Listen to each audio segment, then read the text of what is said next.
Yeah, g'day everybody, it's Roger Ramjet from Supertech Electronics, and today we're going to remove a Santa Fe sound system.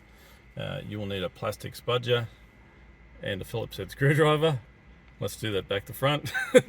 You will need a plastic spudger and a Phillips head screwdriver. Alrighty, let's get started. Ours is loose for video purposes, but you'll need to get your plastic spudger under the air vents. They come out on clips and they can be quite tight, which is why I use a plastic spudger so that you don't damage the dash. And the same with this side, it will need spuddering out, leverage, and that will expose 1, 2, 3, 4 screws. And we're going to remove those. Okay, once you've got all the screws out, grab it with both hands and pull it towards, like that. It will be connected with electrical connections. We'll need to unplug all those.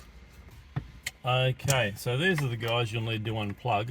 Press the center pin and pull it towards the front of the car. They do only fit in one place when they go back, so don't worry about getting them in the wrong places. And that's ready to send off to Supertech Electronics repair.